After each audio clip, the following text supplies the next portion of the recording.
Hello. Today, Darcy Montgomery, Ashley Herman, and myself, Daniel Reinig, will be discussing Sears Holdings. We'll be talking first about their introduction in the late 1800s and their evolution up until where they stand today. Also, we'll be talking about their current issues and what needs to be done to correct these issues. Richard W. Sears, working for the railway in Minneapolis, Minnesota, ended up coming in contact with a local jeweler who needed to get rid of some watches. Seeing the possible potential, Sears bought these watches from the jeweler and eventually sold them to his peers at the railway. After seeing the profits and the potential that he could make in this type of business, Richard W. Sears started the Sears Watch Company in 1886 in Minneapolis, Minnesota. After realizing the potential in this business, Sears ended up partnering with Alvin C. Roebuck a year later in 1887 to create Sears, Roebuck and Company. Initially, what started as a watch and jewelry company, Sears and Roebuck eventually evolved to a company that carried a wide variety of items. This was due to a main issue that happened with families in rural America. At the time, when it was difficult to be able to travel long distances, families in rural America were required to get all their supplies needed for farming and just everyday use from local companies and small businesses around them.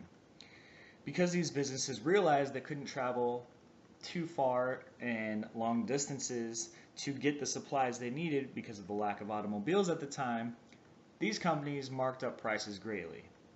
Because of this, Sears, Roebuck and Company started out as a mail order company targeted at this rural America that ended up seeing major benefits. As Sears, Roebuck and Company and their catalog started taking off and seeing big profits, 4 years later in 1901, Sears, Roebuck and Company offered common stock and ended up becoming a publicly held company. This company has been publicly held ever since. Although starting out as mainly a catalog order company, Sears, Roebuck and Company started chain stores in 1925, initially opening in Chicago, Illinois. Within 2 years, Sears, Roebuck and Company had opened up 27 stores. A year later, they had 319 stores.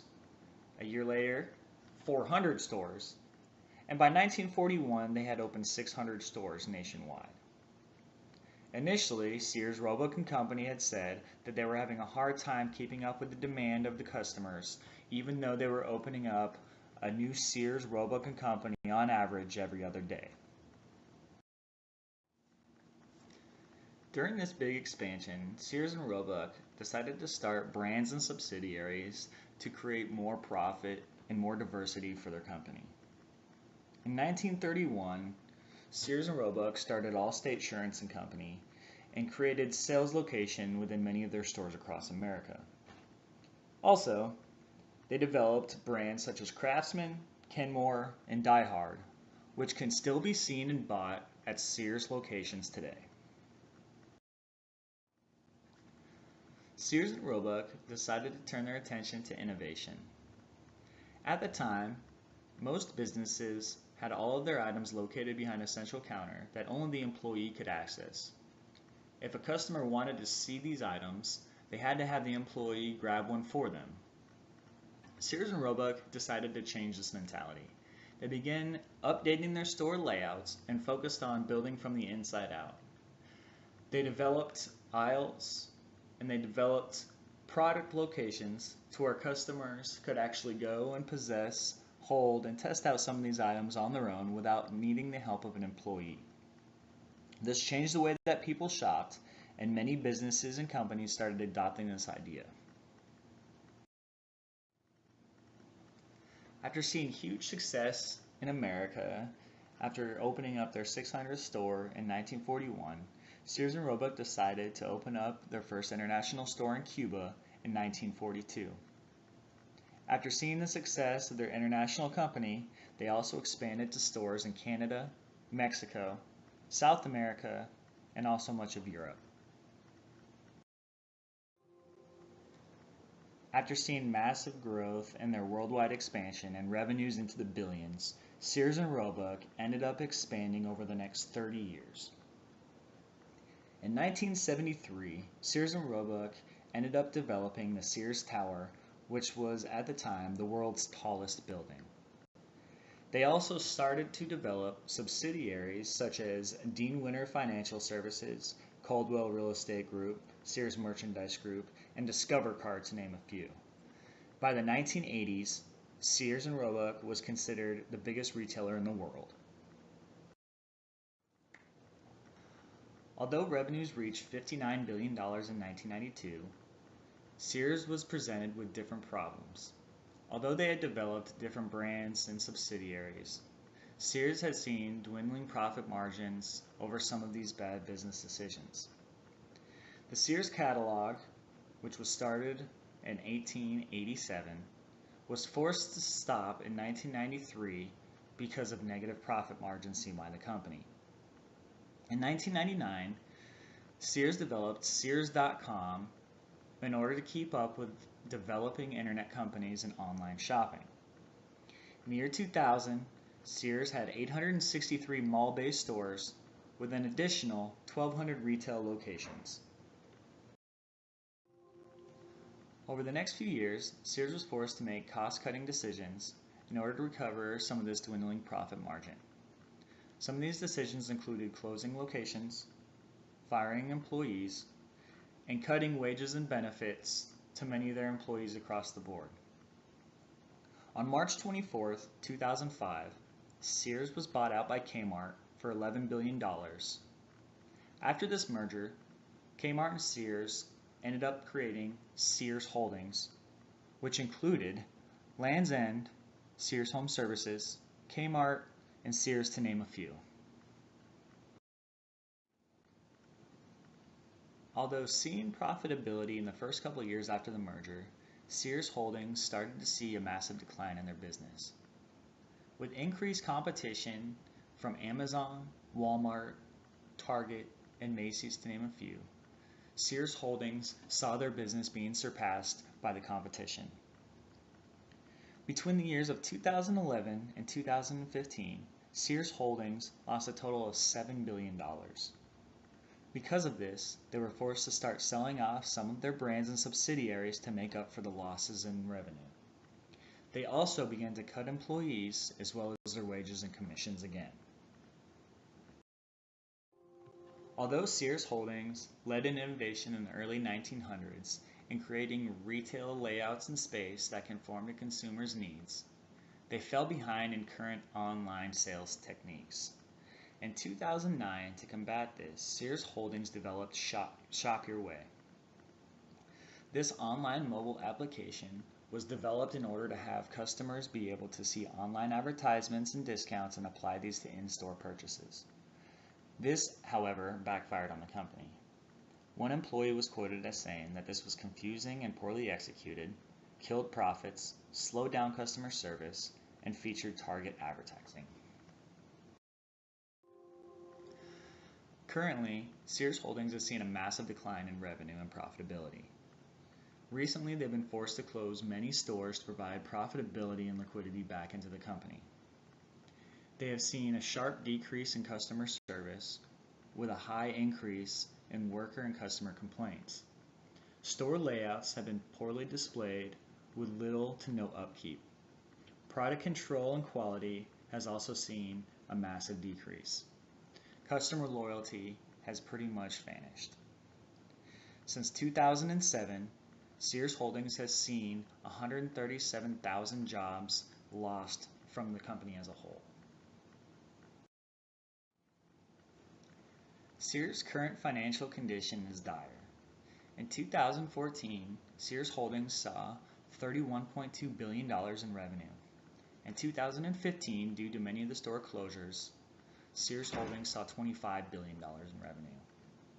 In 2015, Sears Holdings posted a $648 million loss, with $1.2 billion in debt financing.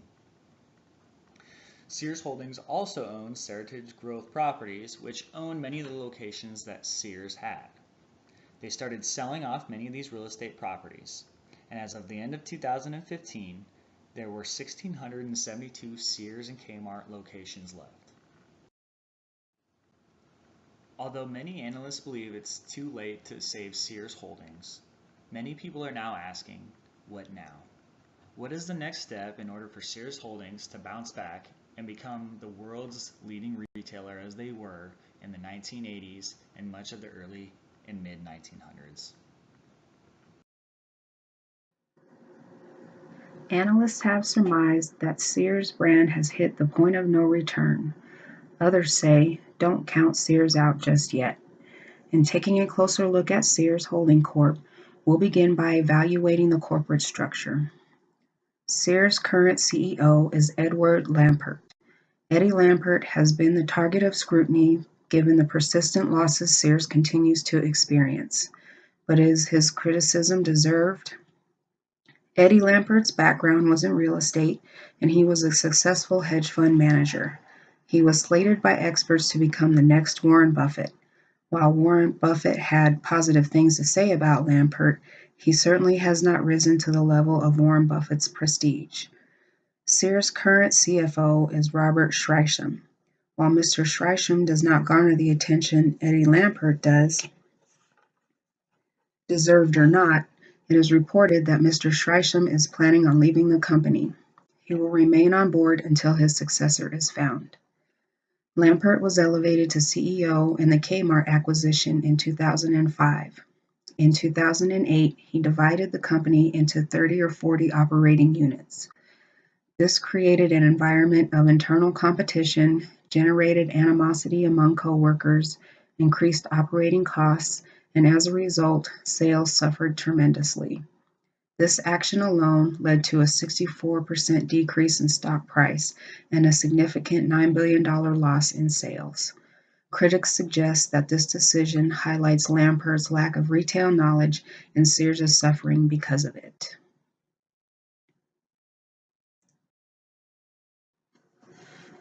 Eddie Lampert has implemented some capital investment vehicles by launching a series of separate spin-off companies. These companies include Sears Canada, hardware retailer Orchard Supply, Sears Hometown and Outlet Stores, apparel company Land's End, and a real estate investment trust, Seritage Growth Company. Each of these companies has posted declines in share price and revenue. Sears Canada has posted a 60% decrease in share price since its implementation in 2012, and Orchard Supply went bankrupt only a year and a half after its start. Land's End was sold off as well. The remaining surviving subsidiary that is successful today is the real estate investment trust Seritage.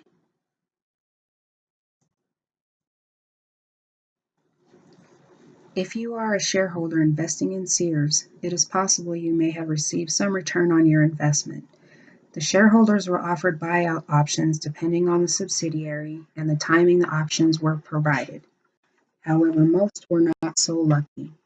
Investors are losing their patience and demand that Sears return to the black in 2016.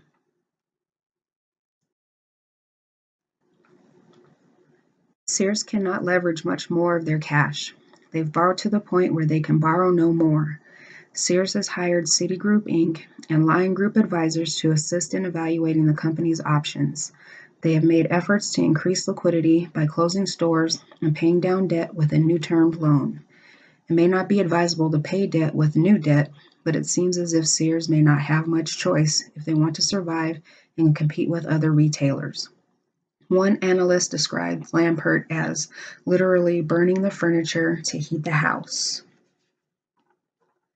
Sears has also raised cash by selling off assets through its real estate trust.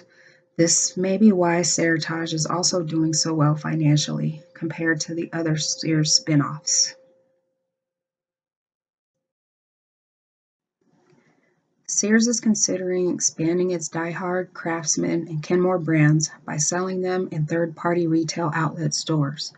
While it is nice for Sears to have exclusivity with these brands, I believe expanding availability could help the bottom line. This creates partnerships with third-party retail outlets and increases the brand exposure at the same time. Secondly, Sears is trying to repurpose its apparel marketing. Lampert stated that the apparel business is impacted negatively by a heavily promotional competitive environment. In order to combat this, Sears will focus on overall improvement by making changes to the apparel business by putting attention on assortment, sourcing, pricing, and inventory management practices. Most brick and mortar stores are struggling to find their place in the new online shopping era. Sears is making an effort to consider the consumer with all these changes it plans to make. Customers still remain loyal to Sears brands such as Kenmore and Craftsman. By implementing the Shop Your Way promotional loyalty program, Sears wants its customers to be happy and wants them to come back to the Sears they've come to love and trust. Sears has also created a link between online shoppers and services that have historically been offered only in the store. For example, Meet the Expert provides an expert for those shopping online for appliances, lawn and garden materials, or mattresses. An in-vehicle service is provided for those who want to exchange or return items bought online, all within 5 minutes and without leaving their vehicles. Despite its unprofitability, Sears is the largest appliance retailer in the U.S. and installed 4.5 million appliances in 2014. With any machine, there comes a time when it malfunctions in some fashion and may require repair. Sears has made an effort to reduce the number of repairs and the need for appliance repair technicians by implementing a big data strategy. This strategy includes a data mining operation which compiles years of repair technician complaint data in order to diagnose a problem before it happens. This diagnostic technology will be able to calculate the complexity of a repair, the cost to do so, and the amount of time the repair will take.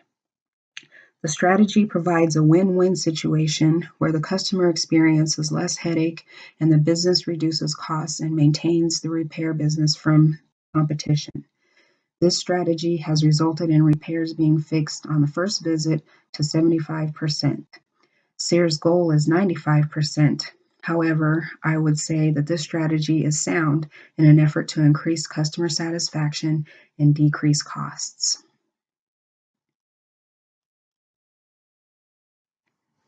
Up to this point, we've outlined the good, the bad, and the ugly for Sears. The picture isn't pretty as it stands, but let's evaluate the actual strengths, weaknesses, opportunities, and threats analysis. By getting the negatives out of the way, we can focus on the positives. As previously outlined, Sears' weaknesses are its financial performance.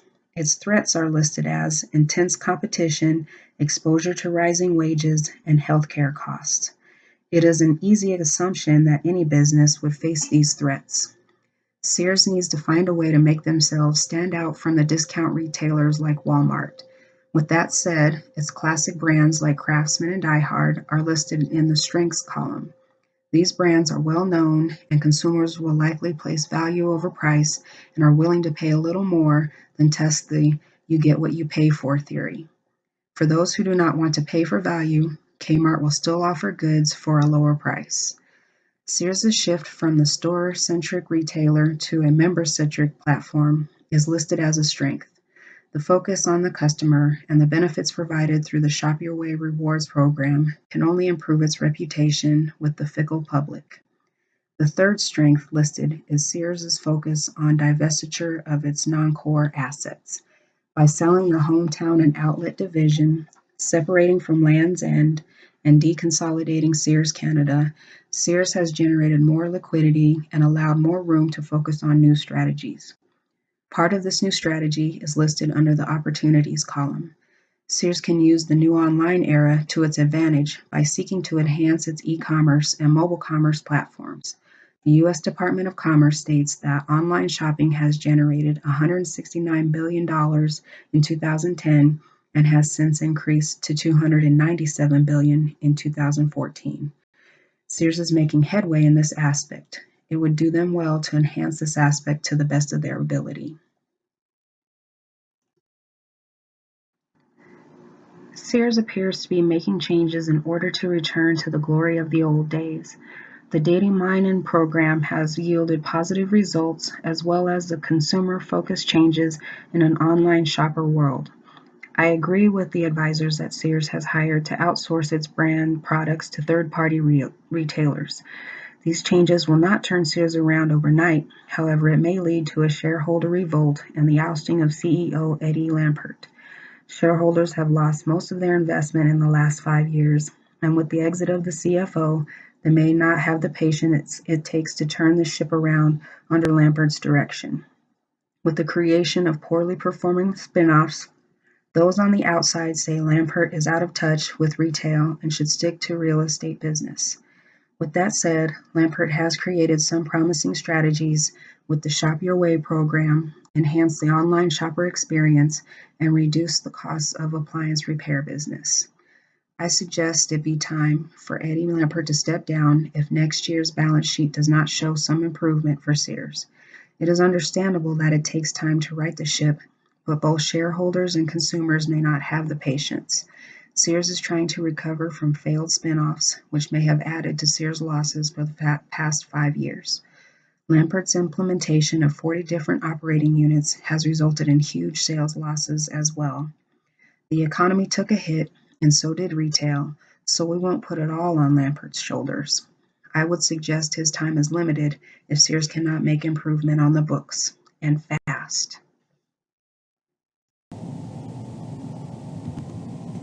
In this presentation, we will look at the link between employee satisfaction and customer satisfaction. As Sears has seen sales and profits decrease, they have also seen an increase in customer complaints. As we all know, When searching there is a any link between happy employees and happy customers, To be able to properly a 1997 advise Sears on study what best conducted on the practices relation they should be utilizing, research was Costco done is on the another human resource example of practices happy of some of their employees biggest that provide exceptional customer service.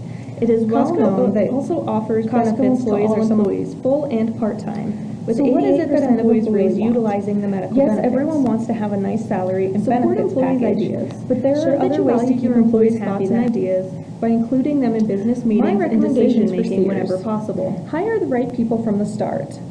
Be truthful There are many with your people out there employees. looking for a If they job are that not say they are performing willing within the company's expectations, let them know right away. Do not wait until their yearly review